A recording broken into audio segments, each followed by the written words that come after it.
तो आइए मेरे साथ आप निकाल सकते हैं भजन 85 सैम 85। उसका पहला वचन कोई पढ़कर सहायता करें। भजन 85 पहला वचन सैम 85 वर्स 1। तू अपने देश पर प्रसन्न हुआ, याकूब को बंधुआई से लौटा ले आया है। यह भजन सुनने का मेरा मकसद कुछ खास नहीं था। कहीं ना कहीं परमेश्वर की इच्छा थी कि यह भजन मैं आपके सामने लेकर आऊं। एक संदेश को समझने के लिए the basic law of hermeneutics और होमिलेटिक्स यह सिखाती है कि संदेश का संदर्भ और संदेश की सामग्री यानी the context and the content of the message should be very clear. तो आज मैं आपके सामने सबसे पहला चीज संदर्भ को रखना चाहूंगा इस भजन के वचनों के अंदर जाने से पहले।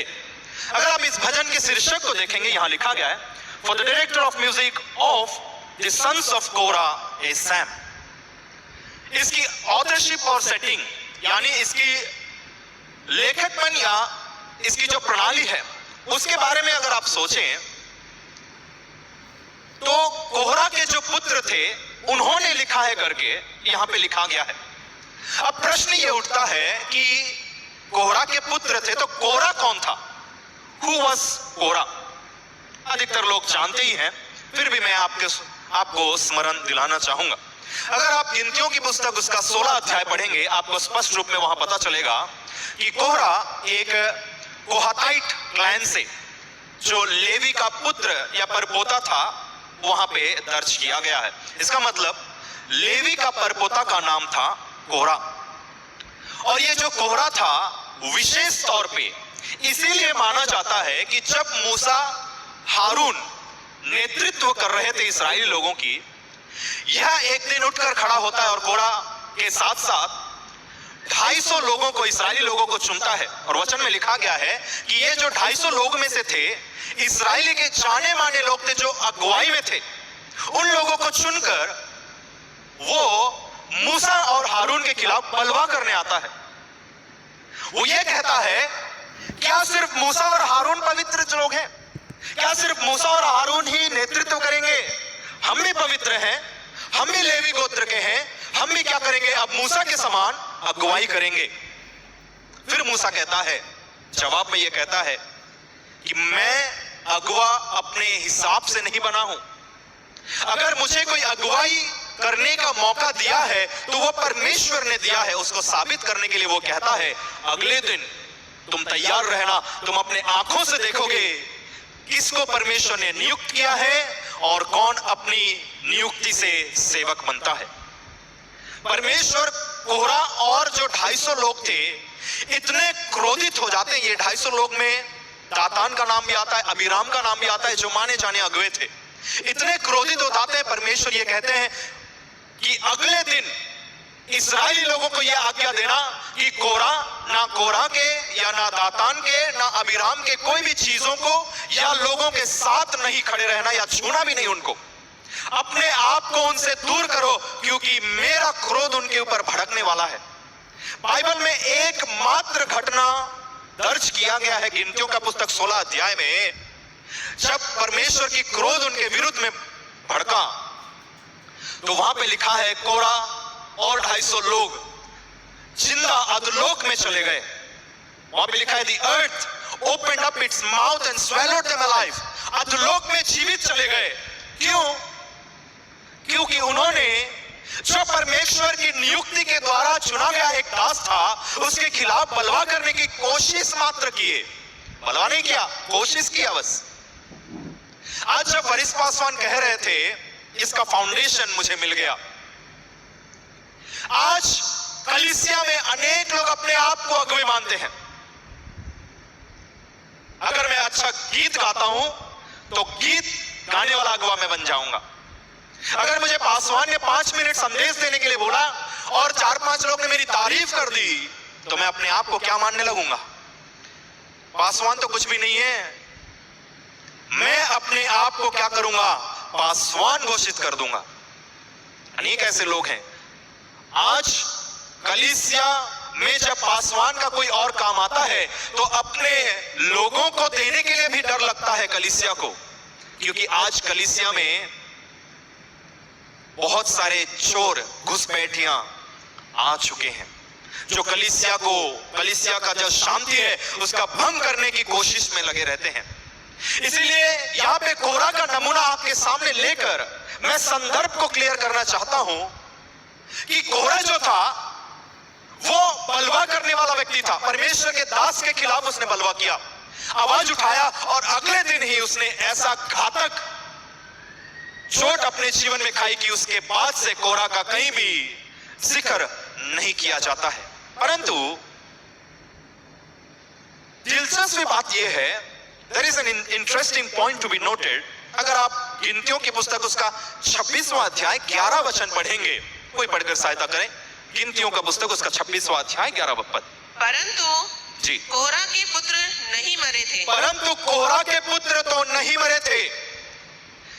कोरह मर गया, कोरह के साथ जितने लोग बलवा कर रहे थे 250 लोग इस्राएल के जो अगुवे थे वो मर गए, परंतु परमेश्वर ने कोरह के पुत्र को एक मकसद के लिए बचा के रखा था। वो मकसद क्या था? आपके सामने अगर मैं रखूं प्रेजेंटेशन में उनका दूसरा भाग। कोरह का पहला भाग मैंने बताया कि कोरह कौन था।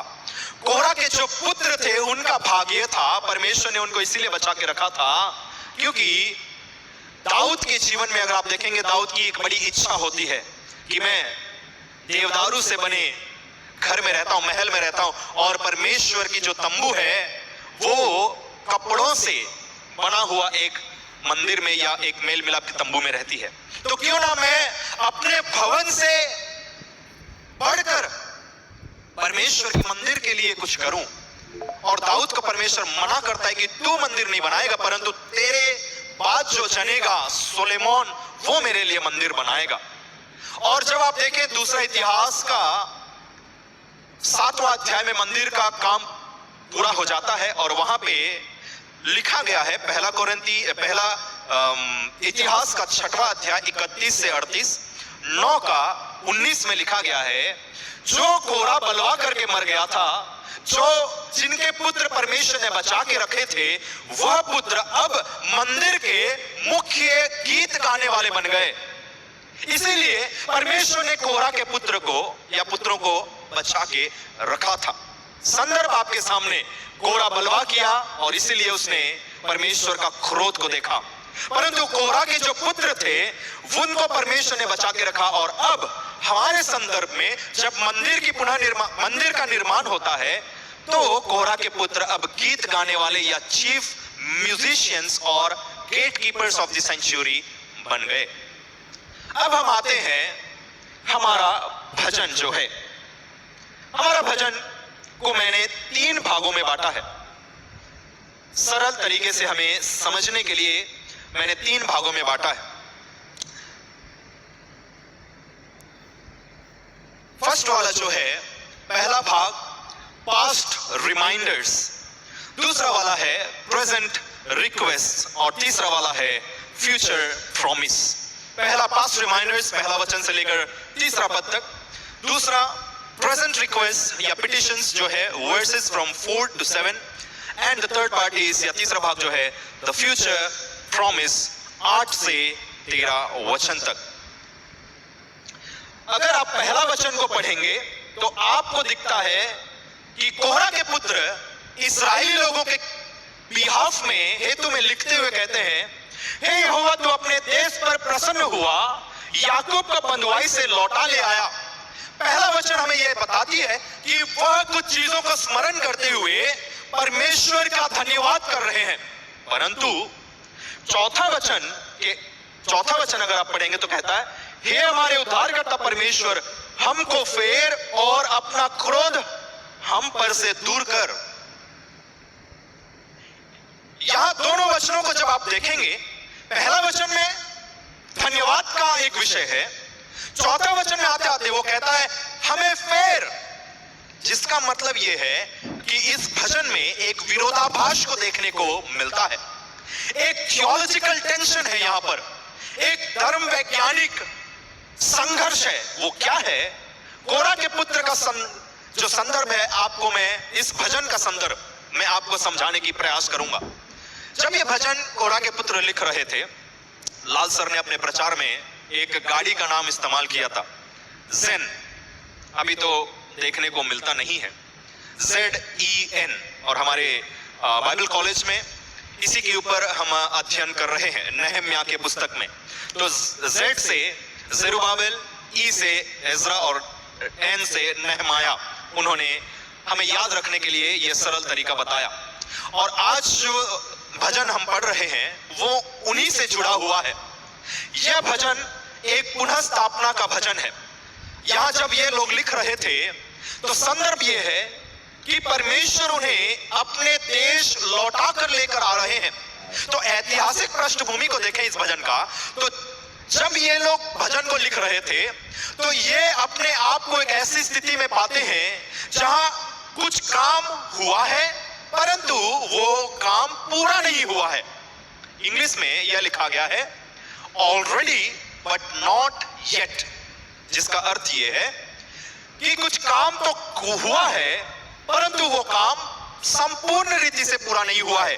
यहां ये थियोलॉजिकल टेंशन है। एक विरोधाभास ये है कि काम तो कुछ हुआ है, you see a work has been done but the work is not yet taken to its completion. अब आते हैं दूसरा भाग इस संदेश का, जो है द कंटेंट। क्या सामग्री या क्या संदेश है इस भजन में? जैसे मैंने आपको बताया, मैंने इस भजन को 3 भागों में बांटा है। तो पहला विषय आपके सामने मैं रखना चाहूंगा वो है पास्ट रिमाइंडर और a past reminder of the past, अतीत का एक स्मरण। यहां पे पहले 3 वचनों में आप देखते हैं कि वह अपनी अतीत के बारे में स्मरण करते हुए परमेश्वर के प्रति कृतज्ञता को पेश करते हैं। They are reminded of what God has done in their past. वो बंधुआई में थे और कुशल राजा के द्वारा उनको आजादी दी गई और उनको आज्ञा दी गई कि जाओ अपने देश को, अपने सराहना को पुनः स्थापित करो। और जब वो आते हैं तो पहला बात वो ये स्मरण करते हैं कि परमेश्वर ने हमें गुलामी से, बंधुआई से छुड़ाया है और अब वो स्मरण करते हैं। तो पहला विषय ये है कि वह परमेश्वर का अनुग्रह को स्मरण करते हैं। अगर आप जो विद्यार्थीगण हैं, अगर आप पास्टर निखिल का प्रचार को याद करें तो उन्होंने वेडनेसडे बाइबल स्टडी में एक पॉइंट लेकर आए थे और वो पॉइंट था सोवरेन सैटिस्फैक्शन। Sovereign satisfaction. और उन्होंने उस पॉइंट में समझाया कि परमेश्वर का जो क्रोध था उस क्रोध को शांत करने के योग्य कोई मनुष्य नहीं था, इसीलिए यीशु मसीह को आना पड़ा ताकि वो क्रोध को शांत कर सके और परमेश्वर की अनुग्रह हमारे जीवन में दिखा सके। इस भजन में 3 प्रकार के अनुग्रह को आप देखते हैं। पहला विषय, उन्होंने अनुग्रह दिखाया। दूसरा विषय, दूसरा वचन में उन्होंने क्षमा किया। तीसरा, उन्होंने अपने रोष को शांत किया। पहली बात, पहला वचन में लिखा है, हे यहोवा तू अपने देश पर प्रसन्न हुआ, तूने हमें उद्धार या अनुग्रह दिखाया। पहला विषय, the first thing the psalmist writes here is you showed favor to us and to our nation. And the second favor that God has given or shown to this people is he has forgiven the sins of this people. वो कहता है तूने हमारे अधर्म को क्षमा किया है। और तीसरा विषय यह कहता है you withdrew your wrath, तू अपने रोष को शांत किया है। और इसी आधार पर मैंने आज का जो संदेश है उसका शीर्षक ऐसे दिया है, unfolding favour, A Sam of restoration. अनुग्रह का प्रकटीकरण या अनुग्रह का प्रकट होना, पुनः स्थापना का एक भजन। उसके अंदर पहला विषय मैं देना चाहूंगा, recalling the gratitude of God's favour, under which I have given for the first point, recalling the gratitude of God's favour. परमेश्वर के अनुग्रह के प्रति कृतज्ञता को स्मरण करना। पहला वचन कोई फिर से पढ़कर सहायता करें उसका पहला वचन। हे यहोवा, जी तू अपने देश पर प्रसन्न हुआ, जी। याकूब को बंधुआई से लौटा ले आया है। इंग्लिश में लिखा है Lord thou hast been favorable unto thy land। वो कहता है प्रभु तू अपने प्रजा और अपने देश के प्रति अनुग्रह किया। अनुग्रह से हमें यह बताता है, उसका जो इब्रानी शब्द है वो है रोत्शा, जिसका अर्थ यह है कि परमेश्वर अपने अनुग्रह को प्रकट करना। अनुग्रह कोई मनुष्य का काम नहीं है कि हम विनती करें और परमेश्वर हमें बचा ले। अनुग्रह हमेशा परमेश्वर की ओर से होता है। और यह भजनकार बहुत स्पष्ट रूप में लिखता है, you showed favour to your land. इसमें लिखा है तू अपने देश पर प्रसन्न हुआ। अब देश पर कैसे प्रसन्न हुआ परमेश्वर? सवाल यह उठता है। अगर आप लेवी पुस्तक 25वां अध्याय 23वां वचन पढ़ेंगे, वहां पे लिखा है Israel was not just a nation but Israel was God's possession. लेवी पुस्तक उसका 25वां अध्याय 23वां वचन हमें यह स्मरण दिलाता है कि इस्राएल सिर्फ एक जाति नहीं थी, इस्राएल एक देश, ऐसा देश था जो परमेश्वर का भाग ही था। परमेश्वर ने कहा तू मेरा भाग है, तू मेरा वंश अंश है। तो यहां पे भजनकार ये कहता है, जब वो ये लिखता है कि तू अपने देश पर प्रसन्न हुआ, उसका मतलब ये है, स्मरण दिलाता है कि यह देश परमेश्वर का एक अंश था, परमेश्वर का एक भाग था, और यह भाग को तूने क्या किया है? लौटा दिया है। You have restored thy fortunes of Jacob। इसका मतलब यह है कि जो बंधुआई से परमेश्वर ने उनको लौटा कर ले आया है। पहला विषय, कोरह के पुत्र इस्राएली लोगों को यह स्मरण दिलाते हैं कि परमेश्वर ने अतीत में उनके जीवन में क्या किया है। कई बार परमेश्वर की अनुग्रह को हम हल्के में ले लेते हैं। कई बार हमारे वरिष्ठ पासवान भी बताते हैं कि हमारे जीवन को अगर आप सोचकर या मनन करके देखें तो हमारे जीवन में सिर्फ और सिर्फ हमारे शरीर की अंग कुशल पूर्वक है, उसमें अनेक ऐसे कारण मिल जाएंगे जहां आप परमेश्वर की अनुग्रह को स्मरण करते हुए परमेश्वर का धन्यवाद करेंगे।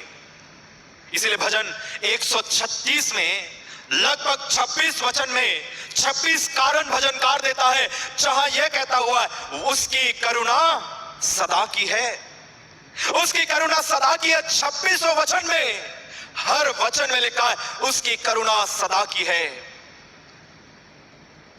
इसका मतलब क्या है? अगर भजनकार एक भजन में 26 कारण दे सकता है, तो आपके और मेरे जीवन में जो 20 साल, 30 साल, 50 साल, 60 साल, 70 साल, 80 साल तक हम जो जीवते हैं, कितने कारण होने चाहिए प्रभु का धन्यवाद देने का। हे मेरे मन, यहोवा का क्या कर? धन्यवाद कर, और उसके उपकारों को क्या कर? ना भूल। उसके किए हुए हर उपकारों को क्या कर? स्मरण करते हुए उसका धन्यवाद कर। कई बार इस्राएली लोगों के जैसे हम उसके किए हुए उपकारों को भूल जाते हैं। आज कोरह के पुत्र आपको और मुझे यह स्मरण दिलाते हैं कि we have to recall the gratitude of God's favor upon us and our families and our nation। 3 भागों में मैंने 3 चीजें आपके दिया, 3 वचनों में। You have shown favor, you have forgiven and you have turned away your wrath। परमेश्वर का क्रोध, जैसे मैंने बताया, कोरह के जीवन में आपने जब देखा, एक ऐसा घटना जो बाइबल में और कहीं घटित नहीं हुआ है और शायद ही कभी देखने को मिलेगा, कि जीवित कोई अधोलोक में डाल दिया गया। और जो 250 लोग बलवा किए थे, वहां पे लिखा है वचन में कि आकाश से आग उनको जलाकर राख कर दिया। क्यों? क्योंकि उन्होंने परमेश्वर के खिलाफ या परमेश्वर के दास के खिलाफ आवाज उठाया। परमेश्वर के दास के खिलाफ आवाज उठाना कितना भयंकर है, मैं आपको स्मरण दिलाना चाहूंगा मेरे प्रियो। इसीलिए आपके और मेरे जीवन में परमेश्वर की अनुग्रह को जो प्रतिदिन नहीं होती जाती, इसीलिए विलाप गीत उसका 3 का 21 और 22 में लिखा है, हम मिट नहीं गए।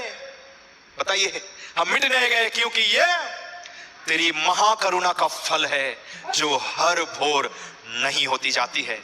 हमेशा हम ये वचन को तो याद करते हैं, परंतु 21वां वचन में एक बहुत सुंदर रीति से लिखा गया है, परंतु मैं यह स्मरण करता हूं। सुलेमान ये लिखते हुए कहता है, परंतु मैं ये स्मरण करता हूं, मैं जो 5 मिनट पहले बोलता हूं वो भूल जाता हूं। मनुष्य का स्वभाव यह है, एक इंसान जो हमारे लिए कुछ करता है उसको 5 मिनट में भूल जाते हैं। जो परमेश्वर इतने सारे चीजों को करता है कहां स्मरण रखेंगे। इसीलिए जितने लोग भजन लिखे हैं उन्होंने बोला नहीं है, उन्होंने लिखा है। लिखने से क्या होता है, हम चीजों को भूलते नहीं हैं। हमेशा परमेश्वर ने आपके जीवन में, इसीलिए कई लोग, बड़े विद्वान लोग कहते हैं, it's good habit to maintain a diary. बहुत अच्छी आदत है एक डायरी को मेंटेन करना। और ये डायरी को जब आप मेंटेन करते हैं, आपको जब आप अतीत के पगडंडियों को पलटते हैं तब आपको स्मरण आता है कि अतीत में परमेश्वर ने मेरे जीवन में क्या क्या किया है। मेरे प्रियो, सिर्फ अतीत में परमेश्वर ने जो कुछ भी किया है अगर आप उसको भूल जाएं तो मैं आपको कोरह के पुत्रों के द्वारा स्मरण दिलाना चाहूंगा कि उन्होंने हमारे प्रति अनुग्रह को दिखाया है, उन्होंने हमें उद्धार दिया है। इसीलिए एफेसियों की पत्री 2 अध्याय उसका 8वां और 9वां वचन में लिखा है, क्योंकि विश्वास के द्वारा अनुग्रह से तुम्हारा उद्धार हुआ है और ये तुम्हारी ओर से नहीं वरन परमेश्वर का दान है। अगर आज आप और मैं उद्धार को प्राप्त कर पाए हैं, ये आपकी या मेरी कोई अच्छी काम नहीं है। मेरी शिक्षा मुझे बचाई नहीं है, मेरा ज्ञान मुझे बचा नहीं सकती। मैं जितना भी पंडिताई हासिल कर लूं, इस दुनिया का जितना भी ज्ञान को हासिल कर लूं, उद्धार कभी नहीं पा सकूंगा। और अतीत में अनेक महान लोग आए और उद्धार को पाने का प्रयास किए, लेकिन अतीत हमें यह सिखाती है कि किसी ने अपने बलबूते पर उद्धार को नहीं पाया है, क्योंकि यह जरूरी था कि परमेश्वर दिखाए कि उद्धार किसका काम है। इसलिए पौलुस बहुत ही खूबसूरती से लिखता है कि ये उद्धार परमेश्वर का कारण है, परमेश्वर का दिया हुआ एक दान है। मैं आपको स्मरण दिलाना चाहूंगा कि आप और मैं अपने अतीत में क्या क्या हासिल कर पाए हैं, इसीलिए परमेश्वर का आप धन्यवाद करें। हम दूसरे विषय की ओर आगे बढ़ें। चौथा वचन कृपया कर पढ़ के सहायता करें। हे हमारे उद्धारकर्ता परमेश्वर, हमको पुनः स्थापित कर और अपना क्रोध हम पर से दूर कर। जी, और आगे, क्या तू हम पर सदा कोपित रहेगा? क्या तू पीढ़ी से पीढ़ी तक कोप करता रहेगा? जी, क्या तू हमको फिर ना जिलाएगा कि तेरी प्रजा तुझ में आनंद करे? हे यहोवा, अपनी करुणा हमें दिखा और तू हमारा उद्धार कर। ये 3 वचनों में, verses starting from 4 to 7, I have given the point requesting for a renewed favor. आपको मैंने बताया कि जब वो बंधुआई से छुड़वाकर परमेश्वर ने उन्हें इस्राएल देश में लौटा कर लेकर आया, तो वो अपनी बंधुआई से छुड़ाने के कारण को स्मरण करते हुए, पहली बात वो परमेश्वर की उस कृतज्ञता को स्मरण करते हैं। लेकिन चारों वचनों में एक विनती को आप देखते हैं। कोरह के पुत्र विनती कर रहे हैं कि हे प्रभु, अपनी करुणा हम पर दिखा। किस करुणा की विनती कर रहे हैं? प्रश्न ये उठा है, व्हाट इज द पिटिशन और what request of mercy that they are asking the Lord to show them. इसीलिए मैंने आपको संदर्भ बताया। अब संदर्भ को फिर से स्मरण दिलाते हुए यह कहना चाहूंगा, they are requesting for a renewed favor, for a renewed restoration. वो छुड़ाए तो गए, अपने देश में वापस तो आ गए, लेकिन जहां भी देख रहे हैं वहां उनको क्या दिख रहा है? सिर्फ उजड़े ही उजड़े दिख रहे हैं। जो देश को तबाह कर दिया गया, जो देश को विनाश कर दिया गया, उस देश में जब ये लोग लौटा कर लेकर आए तो जहां भी नजर उठा रहे वहां क्या दिख रहा है? सिर्फ तबाही दिख रही है, सिर्फ राख दिख रहा है, सिर्फ उजड़े ही दिख रहे हैं। ना घर बाकी रहा, ना मंदिर बचा है, ना सरापना बचा है। देश पूरी तरह से तबाह हो गई है। और ये तबाही को देखते हुए, इस उजड़े हुए को देखते हुए वो एक विनती कर रहे हैं, द क्राई फॉर रेस्टोरेशन, एक पुनर्स्थापना की प्रार्थना कर रहे हैं कि हे प्रभु, हमें स्मरण है तूने हमारे जीवन में, हमारे बाप दादों के जीवन में क्या किया है, वो पुनर्स्थापना को आज तू हमारे जीवन में कर। और यही रेस्टोरेशन की प्रार्थना वो कर रहे हैं। कोरह के पुत्र वही प्रार्थना कर रहे हैं, restore us again O God of salvation. They are asking और they are requesting the Lord to show them a renewed favour. First they are asking for a restoration, the cry of for restoration. दूसरी बात, ईश्वरीय क्रोध से संघर्ष। 5वां वचन में अगर आप देखेंगे तो वहां पे लिखा है, क्या तू हम पर सदा कोपित रहेगा? क्या तू पीढ़ी से पीढ़ी तक कोप करता रहेगा? इसलिए मैंने बताया आपको, परमेश्वर के, इसलिए एक वचन में लिखा है, परमेश्वर के हाथों में गिरना बड़ा भयंकर है। परमेश्वर के हाथों में या परमेश्वर के क्रोध को भड़काना बहुत भयंकर है।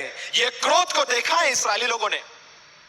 एक व्यक्ति किसी का गुस्से को देखता है, तो जब वो देखता है कि इसका गुस्सा बहुत भयंकर है, तो वो प्रयास करता है कि उसको कभी भी क्या ना करे, गुस्सा ना दिलाए। मैं जानता हूं, मैं थोड़ा सा आज नया दिख रहा हूं, थोड़े से आज मेरा जो बोझ है थोड़ा कम हो गया है। पहले बहुत टेंशन था, बहुत ही तनाव से गुजर रहा था, तो मैंने सोचा तनाव को कम कर देता हूं, क्योंकि बाइबल आधारित वचन एक कहता है कि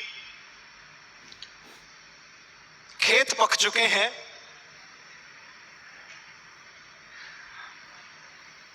खेत के जो स्वामी है उससे विनती करो कि खेत में क्या भेजे, मजदूर भेजें।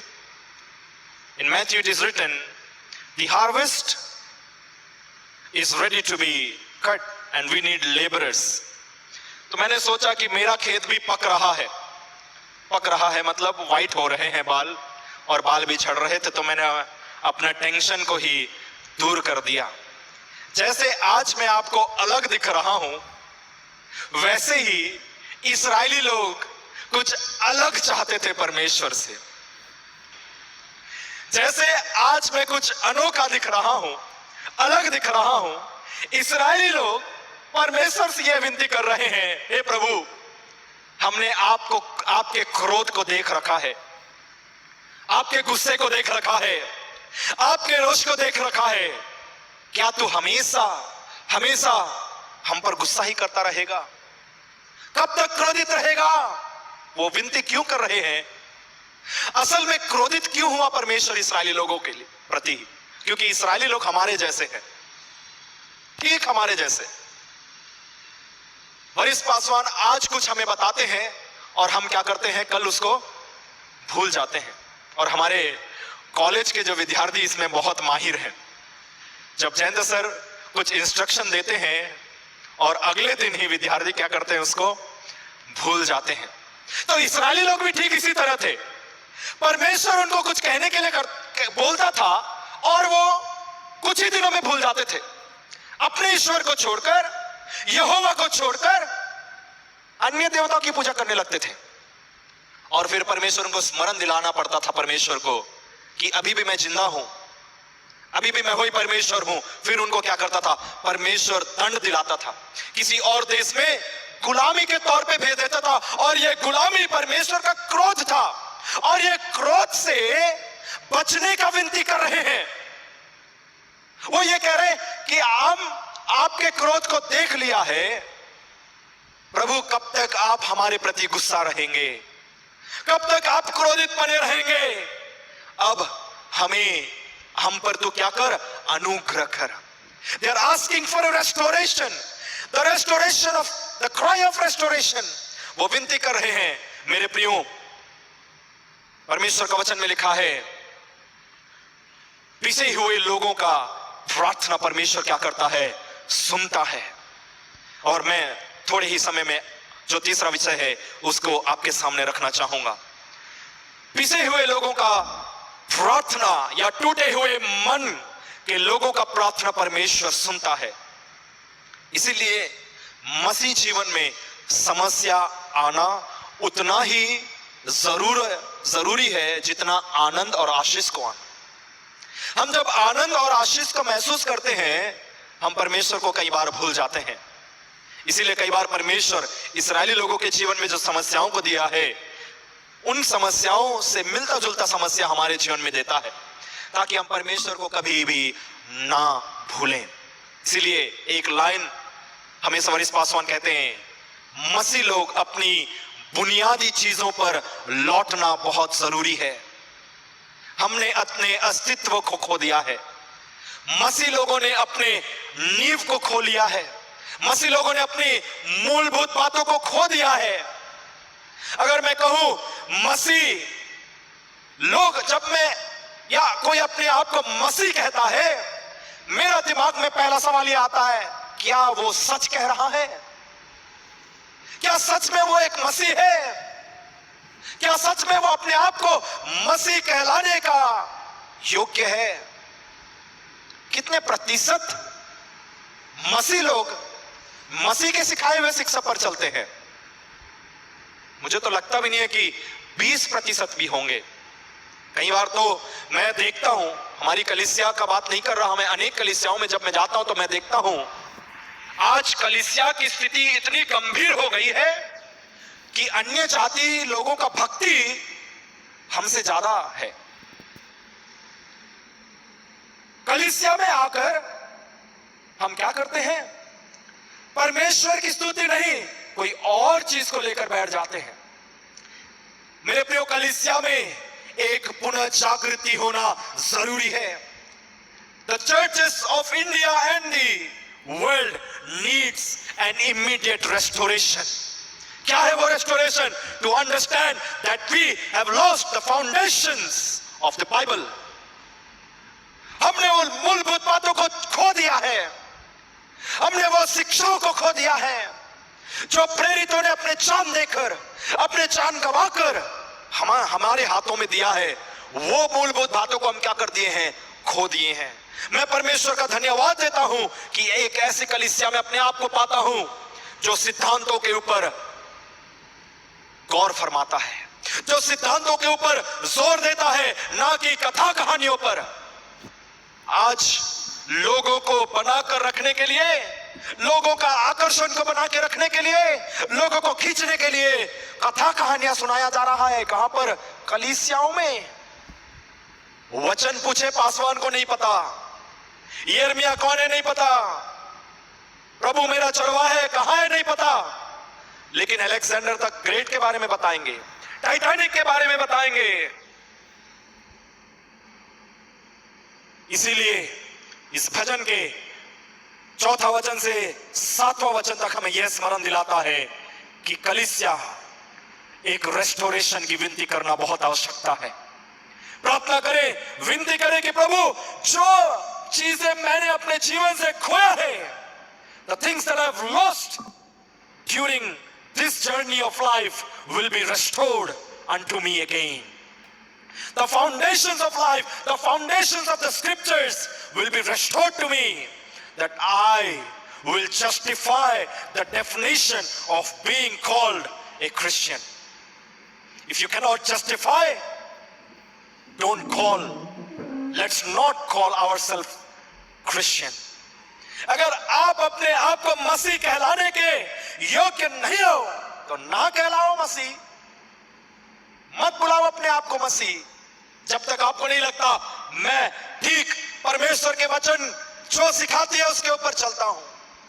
अगर वो सीखना है, अगर आपके जीवन में उजड़े दिख रहे हैं, आपके जीवन में तबाही दिख रही है, तो प्रार्थना करें कि परमेश्वर आपके और मेरे जीवन को पुनः स्थापित कर दे।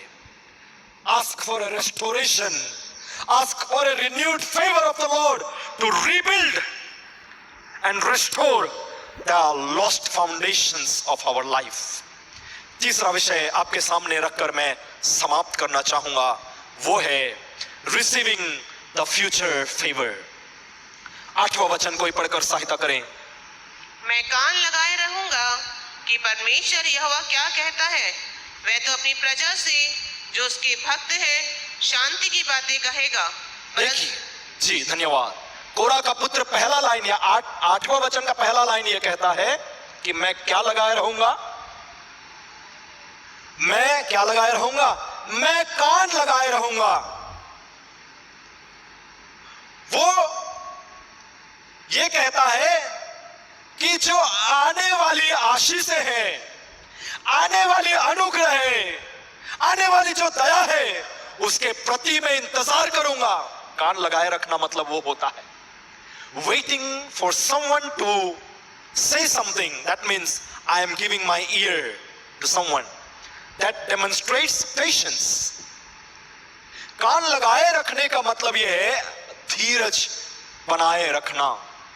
अब पहला बात, उन्होंने परमेश्वर की अनुग्रह का कृतज्ञता को स्मरण करते हैं।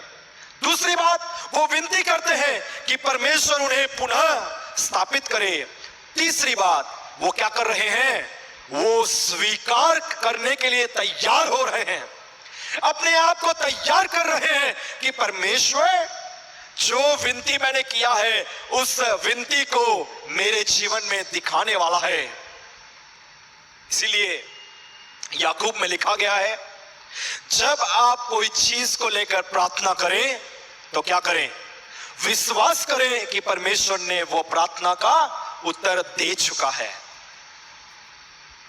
जब हम विजिटिंग के लिए जाते हैं, कहीं अनकही बातें या अनस्पोकन प्रेयर रिक्वेस्ट दिया जाता है जो वो कह नहीं सकते, परंतु वो प्रेयर रिक्वेस्ट इसीलिए देते हैं क्योंकि उनके अंदर यह विश्वास है कि जब यह विनती दी जाएगी और जब यह कलीसिया में बताया जाएगा और जब कलीसिया उस विनती के लिए प्रार्थना करेगी जो अनकही है, मैंने वो विनती को कही नहीं है, परंतु परमेश्वर जानता है वो विनती क्या है।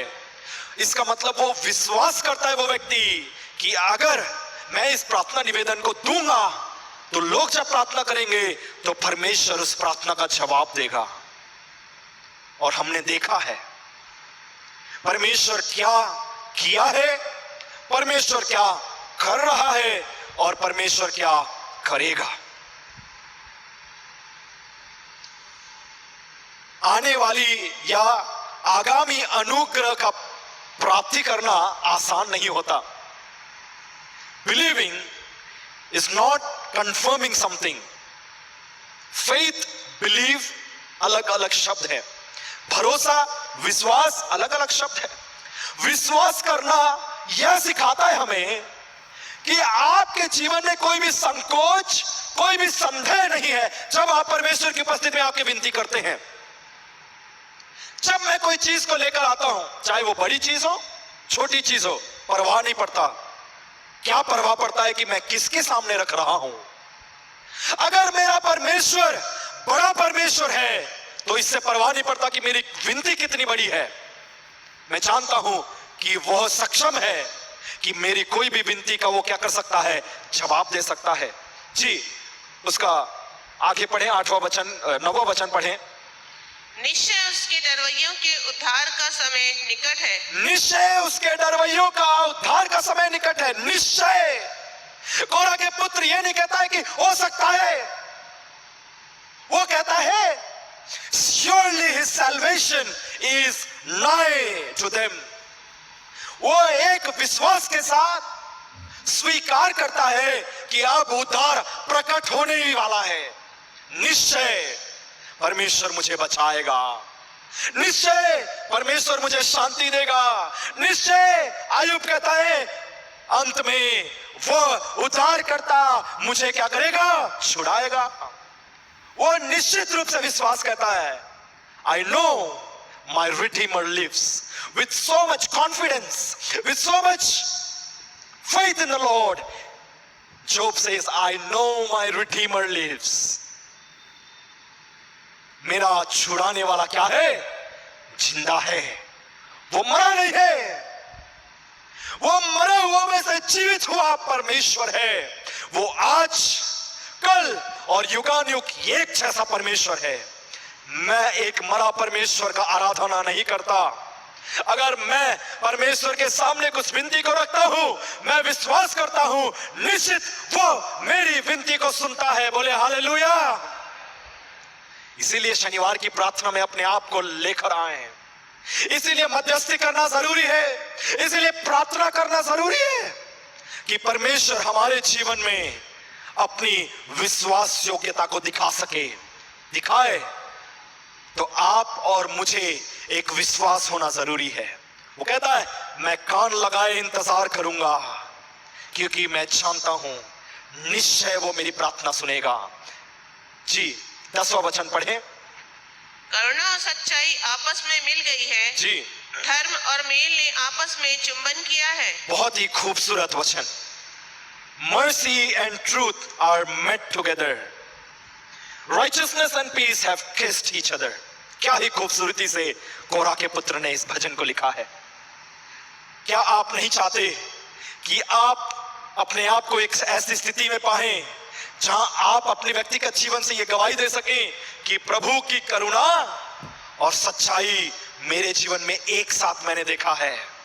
कितनी बड़ी बात है मेरे प्रियो।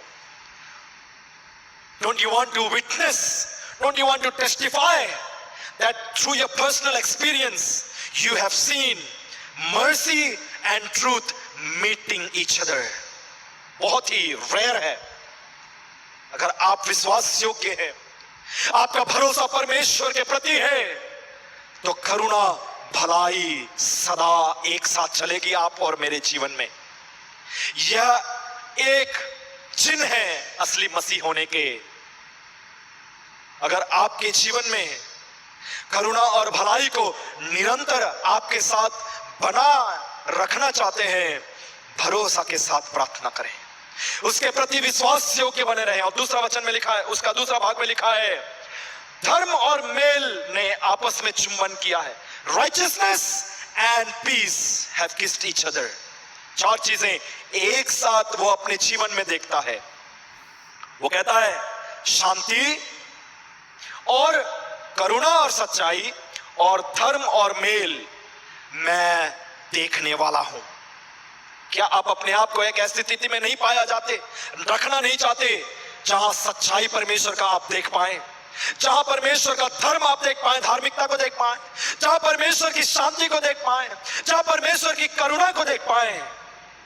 और आखिरी 2 वचन में लिखा है, पृथ्वी में से सच्चाई उगती और स्वर्ग से धर्म झुकता है, फिर यहोवा उत्तम पदार्थ देगा और हमारी भूमि अपनी उपज देगी। और आखिरी वचन ध्यान से सुनिएगा, यह कहता है, धर्म उसके आगे आगे चलेगा और उसके पांवों के चिन्हों को हमारे लिए मार्ग बनाएगा।